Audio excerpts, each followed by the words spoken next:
जिले के दारवा में एक दर्दनाक सड़क हादसे में 19 वर्षीय युवक की जान चली गई। तेज रफ्तार बाइक के सामने आ रहे ट्रैक्टर से आमने सामने की भिड़ंत हो गई, जिससे युवक की मौके पर ही मौत हो गई। घटना के बाद इलाके में शोक का माहौल है। मरीज अधिकार संरक्षण समिति ने जिले में बढ़ रहे फर्जी डॉक्टरों के खिलाफ कड़ी कार्रवाई की मांग को लेकर जिलाधिकारी को ज्ञापन सौंपा। समिति ने अपने ज्ञापन में कहा कि शहर और ग्रामीण क्षेत्रों में बिना मान्यता प्राप्त चिकित्सा डिग्री वाले कई लोग अवैध रूप से क्लिनिक संचालित कर मरीजों का इलाज कर रहे हैं। साथ ही बिना दवा बिक्री लाइसेंस के दवाइयों, इंजेक्शन तथा अन्य चिकित्सा सामग्री का भंडारण और बिक्री भी की जा रही है। समिति का आरोप है कि ऐसे फर्जी डॉक्टरों के पास पर्याप्त चिकित्सकीय ज्ञान नहीं होने के कारण मरीजों के स्वास्थ्य और जीवन पर गंभीर खतरा उत्पन्न हो रहा है। इसलिए पूरे जिले में विशेष अभियान चलाकर फर्जी डॉक्टरों की पहचान की जाए और उनके खिलाफ सख्त कानूनी कार्रवाई की जाए। इस अवसर पर समिति के पदाधिकारी एवं अन्य कार्यकर्ता उपस्थित थे। अमरावती में एमपीएससी प्रतियोगी परीक्षा की तैयारी कर रहे छात्रों का गुस्सा अब सड़कों पर उतर आया है। एमपीएससी परीक्षा ऑनलाइन कराने के प्रस्ताव का विरोध करते हुए बड़ी संख्या में अभ्यर्थियों ने जिलाधिकारी कार्यालय पर विशाल मोर्चा निकाला। छात्रों ने सरकार और एमपीएससी आयोग से मांग की कि परीक्षा पहले की तरह पारदर्शी तरीके से ऑफलाइन ही आयोजित की जाए। अमरावती में एमपीएससी अभ्यर्थियों ने ऑनलाइन परीक्षा के फैसले के खिलाफ जोरदार प्रदर्शन किया। बड़ी संख्या में छात्र जिला कलेक्ट्रेट पहुंचे और सरकार के खिलाफ नारेबाजी की। प्रदर्शनकारियों का कहना है कि ऑनलाइन परीक्षा से पारदर्शिता पर सवाल खड़े हो सकते हैं और कई तकनीकी समस्याएं भी सामने आ सकती है। छात्रों ने मांग की कि अब तक जिस पारंपरिक ऑफलाइन प्रणाली से एमपीएससी परीक्षाएं आयोजित होती रही है, उसी व्यवस्था को जारी रखा जाए। अभ्यर्थियों का कहना है कि आयोग निष्पक्ष और पारदर्शी तरीके से ऑफलाइन परीक्षा आयोजित करे ताकि सभी उमेदवारों को समान अवसर मिल सके। एमपीएससीचा पेपर कधी फुटत नाही। आमचा बाप गरीब आहे, तो घरी बसेल असतो, त्याचा फाटका बनेल, फाटकी भोक पडलेली चड्डी तारावर वाळत घातलेली असते। आमची माय त्याच्यावर चांगली साडी वाळू घालते का, तो भोग दिवाण आम्हाला दिसला नाही पाहिजे। आम्ही संतप्त आहोत। आम्हाला या गोष्टीचा खरोखर त्रास झालेला आहे, चीड आलेली आहे या गोष्टीची। ऑनलाईन परीक्षा ह्या होऊच शकत नाही एमपीएससीच्या, ह्या परीक्षा ऑफलाईनच झाल्या पाहिजे। अशीच महाराष्ट्रातल्या सर्व विद्यार्थ्यांची मागणी आहे। मग माझी मागणी तेच असणार आहे। मी एक विद्यार्थी आहे, मलाही वाटते का परीक्षा ऑफलाईन झाल्या पाहिजे, परीक्षा ते गोले करूनच झाल्या पाहिजे। ऑनलाईन पर अरे आम्ही जेव्हा पेपर पडतो, म्हणजे पेपर जेव्हा सर उघडतात तेव्हा ते सील असते, ते सील आम्हाला दाखवले जाते, आम्हाला सांगितलं जाते हे पारे बा पेपर सील आहे। त्या सील असते, त्याच्यावर आमच्या 2 जणांच्या सह्या घेतात, तो सील फोडते आणि आमचा मग इतका विश्वास बसते का हा पेपर फुटला नाही। आता तो ऑनलाइन पेपर घेता, आता काय आम्ही ते कॉम्प्युटरचे काच फोडून पाहू काय पेपर फुटला का नहीं फुटला। यवतमाळ जिले के कलंब वर्षा रोड स्थित वरद पेट्रोल पंप पर हिसाब किताब में कथित हेराफेरी कर करीब 4.5 लाख रुपए के गबन का मामला सामने आया है। इस संबंध में पुलिस ने पेट्रोल पंप के एक कर्मचारी के खिलाफ मामला दर्ज किया है। शिकायतकर्ता वरद अशोक जायसवाल ने कलंब पुलिस थाने में दर्ज कराई शिकायत में बताया गया कि उनके पेट्रोल पंप पर कार्यरत अमित विट्ठल भगत ने 20 मई से 8 जून के बीच दैनिक लेन देन के रजिस्टरों में कथित रूप से छेड़छाड़ की। आरोप है कि उन्होंने रजिस्टर के पन्ने निकाल कर नई एंट्रीज की तथा व्हाइटनर का इस्तेमाल कर आंकड़ों में बदलाव किया और फर्जी हिसाब तैयार किया। शिकायत के अनुसार रजिस्ट्री में हेराफेरी के कारण बड़ी वित्तीय अनियमितताएं सामने आई। पेट्रोल पंप संचालक ने कर्मचारी पर विश्वासघात और गबन का आरोप लगाया है। कलंब पुलिस ने शिकायत के आधार पर अमित भगत के विरुद्ध भारतीय न्याय संहिता की संबंधित धाराओं के तहत मामला दर्ज कर जांच शुरू कर दी है। हरित क्रांति के जनक एवं महाराष्ट्र के पूर्व मुख्यमंत्री स्वर्गीय वसंतराव नाईक की जयंती के अवसर पर कृषि विभाग और कृषि विज्ञान केंद्र के संयुक्त तत्वावधान में जिला परिषद के वसंतराव नाईक सभागृह में कृषि दिवस उत्साहपूर्वक मनाया गया।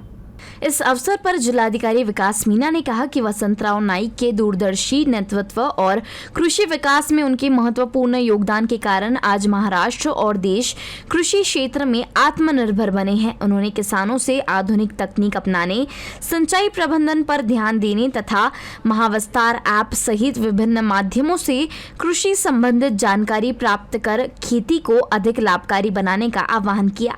जिलाधिकारी ने कहा कि खेती में उत्पादन के साथ साथ आय बढ़ाने के लिए खाद्य प्रसंस्करण, पूरक व्यवसाय और वैज्ञानिक खेती आवश्यक है। उन्होंने किसानों को पर्याप्त मात्रा में खाद्य और बीज उपलब्ध कराने का भरोसा भी दिलाया तथा अवैध खाद बिक्री और बीज लिंकिंग के खिलाफ कार्रवाई जारी रहने की जानकारी दी। कार्यक्रम में प्रभारी मुख्य कार्यकारी अधिकारी संतोष धोत्रे, जिलाधीक्षक कृषि अधिकारी मनोज कुमार ढगे, कृषि विज्ञान केंद्र के प्रमुख प्रदीप कछवे सहित विभिन्न विभागों के अधिकारी, कर्मचारी और बड़ी संख्या में किसान उपस्थित रहे। कार्यक्रम कार्यक्रम से पूर्व जिला परिषद परिसर में स्थित वसंतराव नाइक की प्रतिमा पर माल्यार्पण कर उन्हें श्रद्धांजलि अर्पित की गई। इस अवसर पर विभिन्न कृषि योजनाओं तथा फसल प्रतियोगिताओं में उत्कृष्ट कार्य करने वाले किसानों को सम्मानित भी किया गया।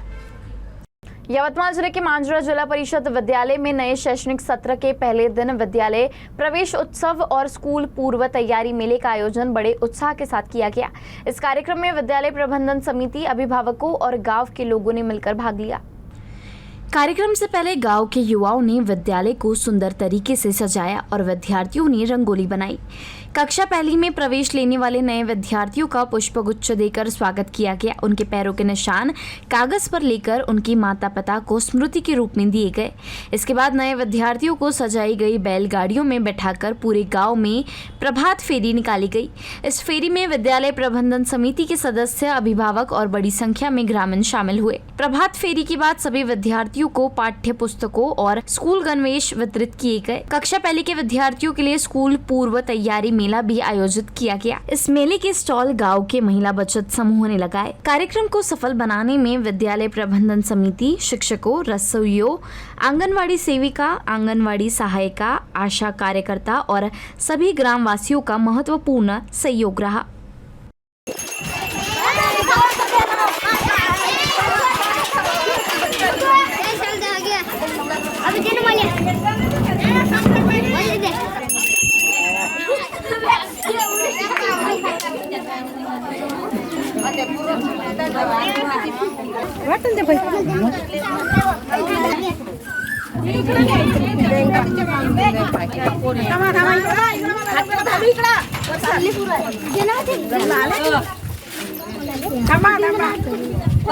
तिच्या मांडीवर बसवलं काय ती येतच नाही फोटो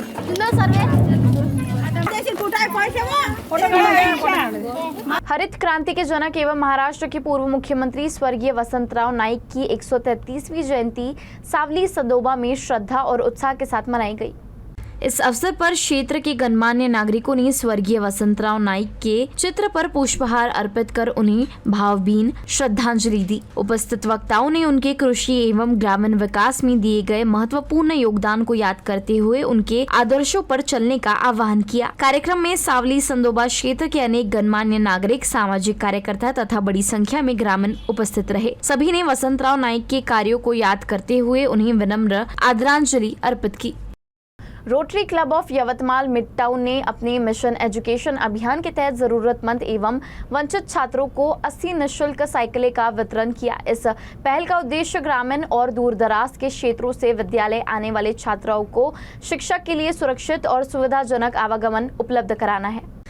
कार्यक्रम में जिला परिषद हाई स्कूल लोही, वेदधारिणी विद्यालय यवतमाल, देवराव पाटिल विद्यालय यवतमाल, नेहरू विद्यालय, अंजुम उर्दू हाई स्कूल, रुईकर आदिवासी आश्रम शाला नांझा तथा अभ्यंकर कन्या विद्यालय यवतमाल की कुल 80 छात्राओं को साइकिलें प्रदान की गई। परियोजना के निदेशक सीए दिनेश वडेरा ने बताया कि साइकिल मिलने से छात्राओं का समय और श्रम बचेगा, विद्यालय में उनकी नियमित उपस्थिति बढ़ेगी तथा उनकी पढ़ाई में निरंतरता बनी रहेगी। यह पहल बालिका शिक्षा को बढ़ावा देने और उन्हें आत्मनिर्भर बनाने की दिशा में एक महत्वपूर्ण कदम है। कार्यक्रम क्लब के अध्यक्ष सुनील खड़से के मार्गदर्शन में आयोजित किया गया। मुख्य अतिथि एवं प्रमुख दानदाता अरुण खारा ने अपनी स्वर्गीय पत्नी ज्योत्सनाबेन खारा की स्मृति में 50,000 रुपए का सहयोग प्रदान किया। क्लब ने उनके इस योगदान के लिए आभार व्यक्त किया। इस अवसर पर दिनेश राजा, घनश्याम बागड़ी, एडवोकेट प्रवीण दर्डा, गोपाल बोरले, रमेश छेड़ा, विजय अड़तिया, किशोर जाजू, जाफर सादिक गिलानी सहित रोटरी क्लब के अनेक सदस्य उपस्थित रहे। खबरों का सिलसिला यूं ही जारी रहेगा। आप देखते रहिए यूसी न्यूज।